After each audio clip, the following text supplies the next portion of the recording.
Bismillahirrahmanirrahim.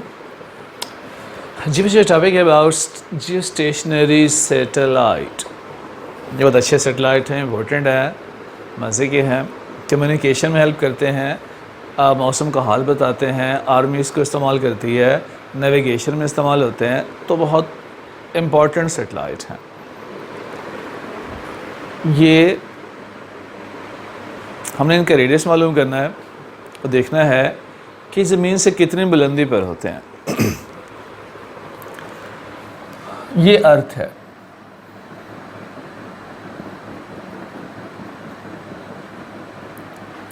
आपने अर्थ के ऊपर सैटेलाइट छोड़ा। फर्ज करें आपने सैटेलाइट बनाया और अपने घर के ऊपर छोड़ दिया। आपका घर यहाँ कहीं है, आपके घर के ऊपर ये सैटेलाइट है, ठीक है। आपको शक है कुछ सैटेलाइट चुरा ना जाए।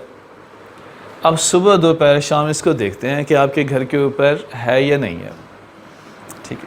जब भी आप देखते हैं आपको ये अपने घर के ऊपर ही हमेशा नज़र आता है, हमेशा आपको साकिन नज़र आता है, स्टेशनरी स्टेट में नज़र आता है। तो बताइए क्या ये सच में साकिन है या मूव कर रहा है? अर्थ तो साकिन नहीं है, ज़मीन तो रोटेट कर रही है, चक्कर लगा रही है, और इसको एक चक्कर मुकम्मल करने में 24 आवर्स लगते हैं। अगर आपका घर यहाँ पर है तो 24 घंटे के बाद दोबारा यहाँ पहुँच जाएगा। गोया 24 आवर्स टाइम पीरियड है अर्थ की रोटेशन का।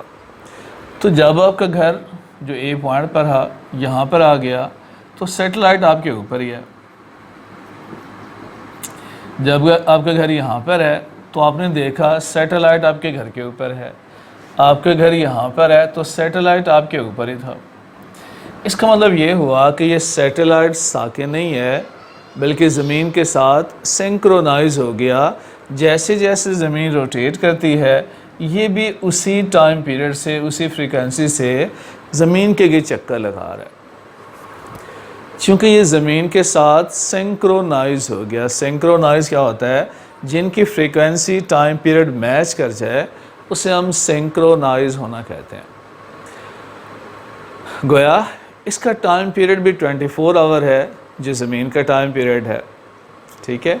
इसलिए आपको ये हमेशा साकिन, इक्वेटर पर एक जगह पे साकिन नज़र आते हैं। इन्हें हम जियोस्टेशनरी सैटेलाइट कहते हैं। हमें मालूम ये करना है कि ये ज़मीन से कितनी बुलंदी पर हैं, इसका रेडियस क्या है। ये अर्थ है, अर्थ के सेंटर से सैटेलाइट का फासला फ़र्ज़ करें स्मॉल r है। अर्थ और सैटेलाइट के दरमियान कौन सी फोर्स इसको सर्कल में घुमाती है? सेंट्रीपिटल फोर्स, ठीक है। कहाँ से आती है? जो सैटेलाइट और अर्थ के दरमियान ग्रेविटेशनल फोर्स ऑफ अट्रैक्शन है, it will become centripetal. Gravitational force क्या होती है? GMM divided by r square. Capital M mass of earth है, small m mass of satellite है। यही फोर्स सेंट्रीपिटल बन जाती है mv square over r GMM divided by r square. m से m कैंसिल हो गया, एक r भी कैंसिल हो गया, तो ऑर्बिटल स्पीड की वैल्यू होती है gm ओवर r। इसे इक्वेशन 1 कह लें। ये ऑर्बिटल स्पीड है जिससे कोई भी सैटेलाइट अपने ऑर्बिट के गिर्द रिवॉल्व करता है। अब स्पीड मालूम करने का एक और फार्मूला भी होता है, distance divided by time, right. एक चक्कर में सर्कुलर ट्रैक में सैटेलाइट मूव करे जिसका रेडियस r है, कितना फासला तय करेगा एक चक्कर में? Equal to circumference 2πr। और एक चक्कर मुकम्मल करने का टाइम पीरियड होता है जिसको कैपिटल T कहते हैं। तो ऑर्बिटल स्पीड मालूम करने का ये फार्मूला भी है। आप दोनों को इक्वेट कर लें।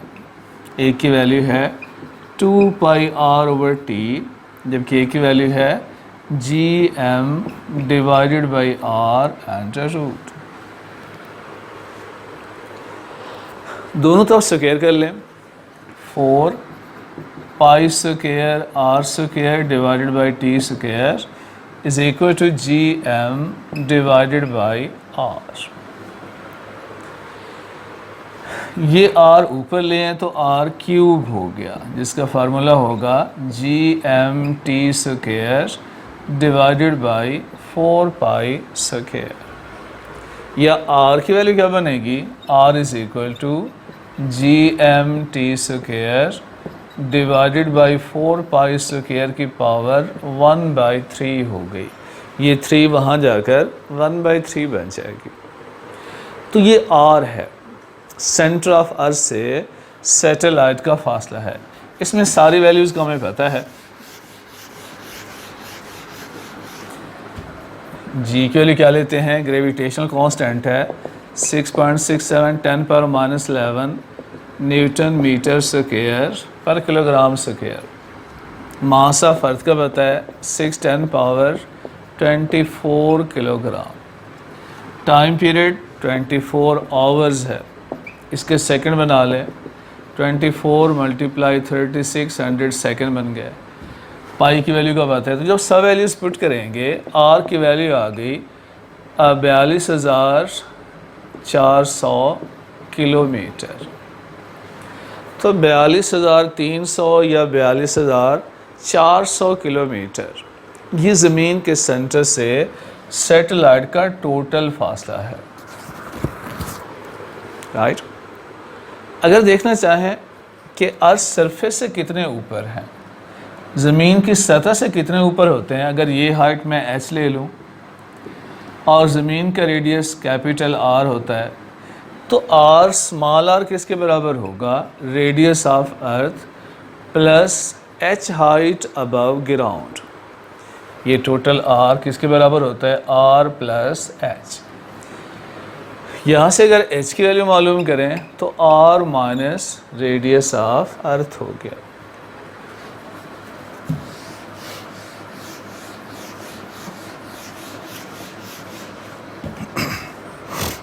सो h is equal to R की वैल्यू हम मालूम कर चुके हैं 42,400। रेडियस ऑफ अर्थ कितना होता है, वैसे रेडियस ऑफ अर्थ की वैल्यू होती है 6.4 10⁻6 मीटर।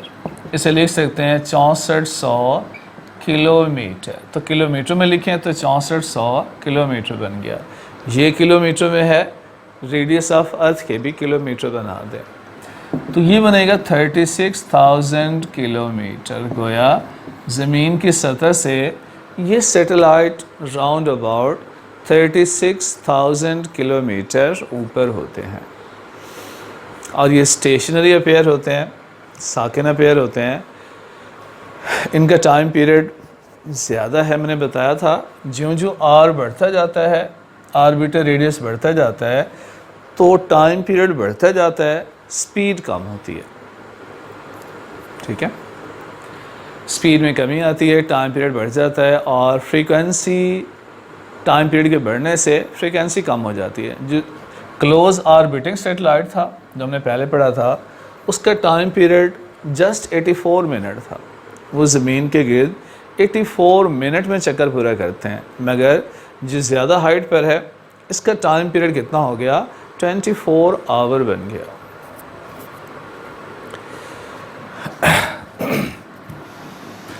मुझे ये बताइए,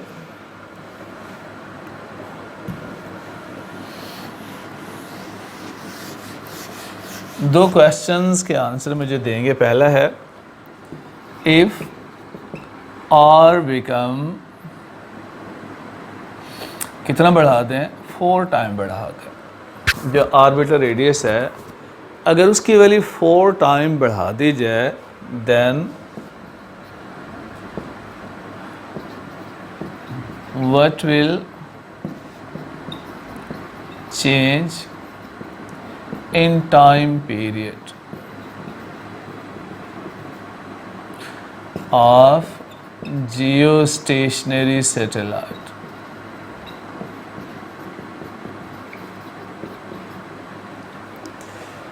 और दूसरा सवाल ये बताइए